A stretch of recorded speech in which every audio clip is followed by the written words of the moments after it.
Hello Orchid friends, how are you? Welcome back to my channel. If this is your first time watching my video, my channel is all about orchids.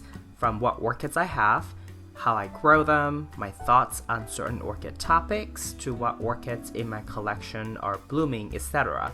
So if you want to follow along my orchid hobby adventure, please consider subscribing to my channel and turn on the notification. In today's unboxing video, we're going to look at a few orchids that I purchased from Norman's Orchid, and his website is orchids.com.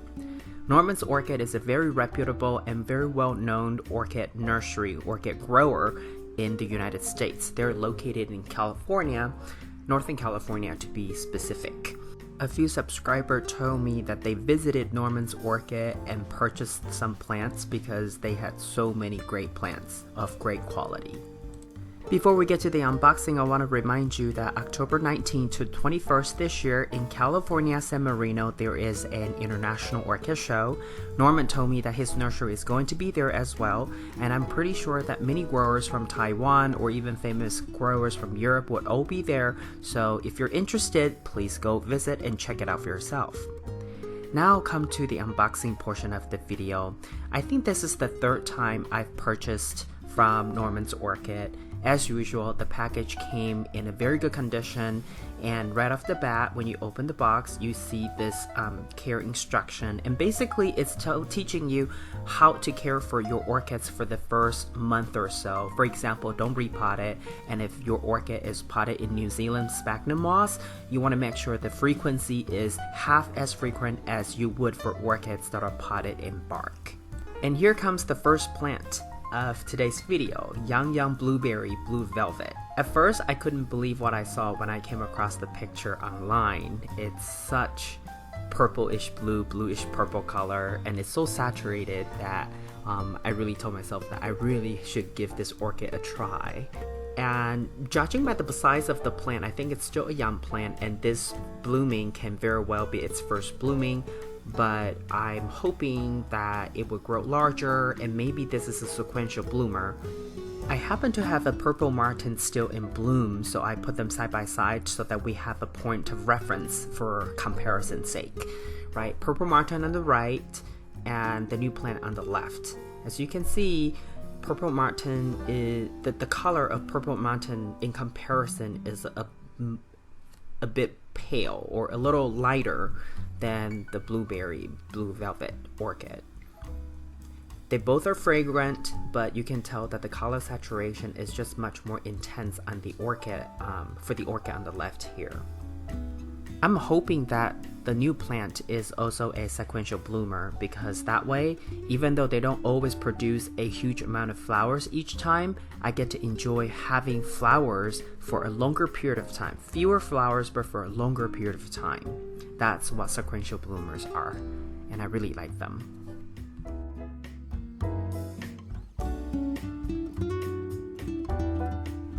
And then here is a side-by-side comparison between the new plant and the Zhujiang Sapphire Baby Blue. So you can tell that the new plant, the color is just much more intense, and the purple is just amazing, very stunning. In this video clip, this portion is a video I took right after I took this plant out of the box. At the time, it was still producing, developing a bud, and hopefully this bud will open, and that way we can have a comparison to see if the color is just as intense and whether the fragrance is just as strong. The fragrance is probably coming from the Violacea indigo parent. Overall, I think this orchid is a very good find, even though it may still be at a very young age. Just looking by the size of the leaves, and also the earlier leaves are very small, so I think this is a young plant. Probably this flowering is its first blooming cycle. And here you can look at the roots. You can see the roots, they're really healthy. It's potted in moss, and I think I'm going to follow the recommendation of not repotting this orchid for the first 30 days And because I live in the southern portion of the United States, so I think in a month or so it would still be warm enough that if I want to repot this orchid, it should still be pretty safe, relatively safe, without having to set back the orchid. In the video here, I tilted the orchid a little bit so that way the flower is at an angle that most of us is used to seeing orchid flowers. And in front of the white wall, I think the color just jumps out a little bit more. Overall, I really think that this orchid has a very good name for its color, blueberry, blue velvet. This is probably the most purple orchid that I have. Up next is this adorable yellow orchid with spots and orange lips. This orchid is a compact grower, even though the flower spikes, one of the flower spikes anyway, is pretty long. And I'm suspecting that this orchid is a sequential bloomer because I could see along the flower spikes many older flowers have already faded and are gone, but there are still buds developing toward the end of the flower spike, so I suspect that this orchid is a sequential bloomer as well. This orchid got my attention because of its color, its spot, as well as the color of its lip, its orange lip. I also couldn't quite tell whether this orchid is fragrant or not, so I'll have to wait until tomorrow morning to see if it's giving out any fragrance. This flower currently has 2 spikes, as I said before, and you can see here that it had many blooms already on this particular flower spike, and then another shorter flower spike is having 1 bloom and then producing 2 more buds. Overall, it's a compact grower and it has pretty decent root system, very thick roots all over the media. So I also have high hope for this orchid to do well in my care, hopefully. Another thing about this orchid is that it reminds me of the yellow Phalaenopsis orchid, the fragrant one that I have from Trader Joe's, because they all share a few similarities. For example, they all have some spots, they're all yellow, even though this particular plant, this new plant, has more intense yellow and more orange lip, but I think that they just have so many similarities that I had to mention my other 4 no ID fragrant phals.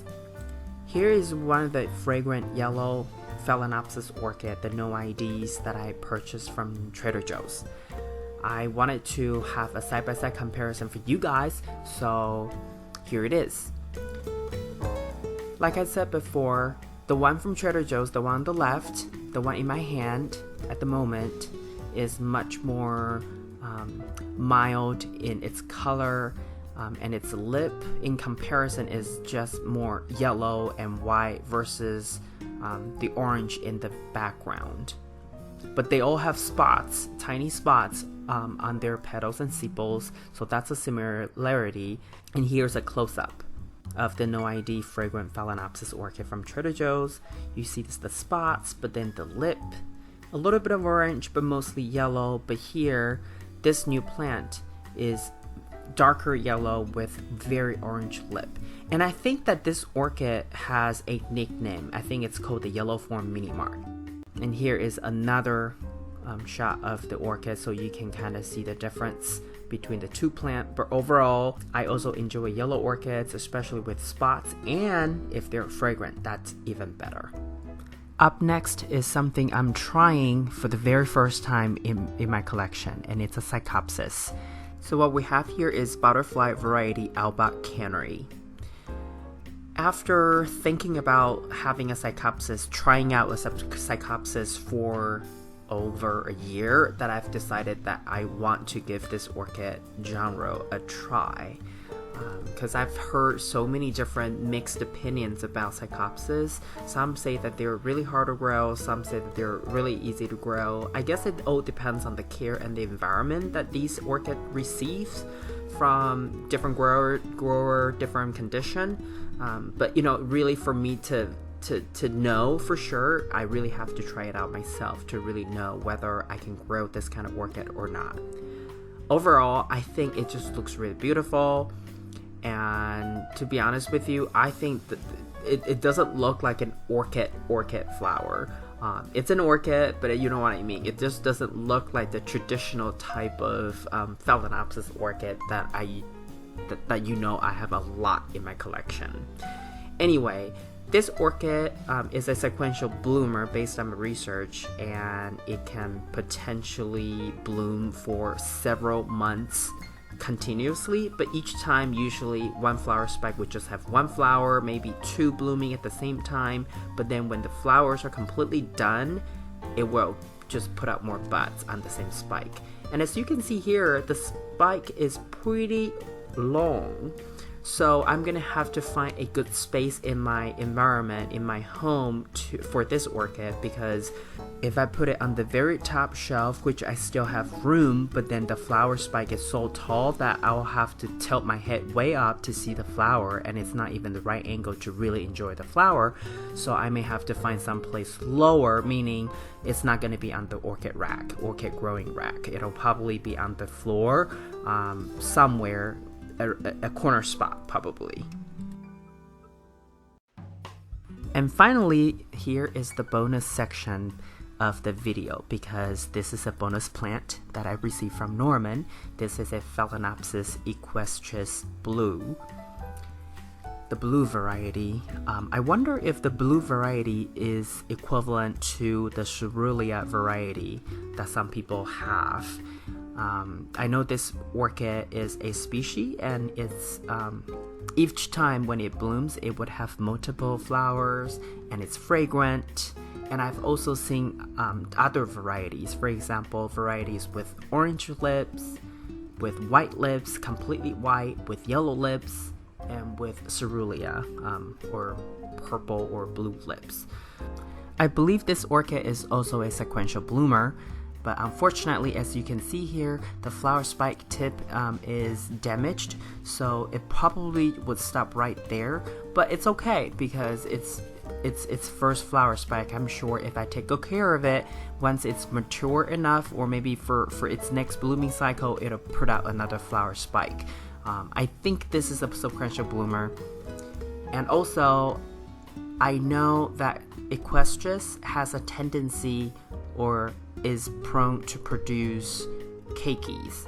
So if the flower spikes are still green, don't ever cut it, because you may potentially have more flowers or keikis. If you're new to this orchid hobby, keiki is the term that we give to orchid babies that grows either from the base of an orchid or from the flower spike, the nodes of a flower spike.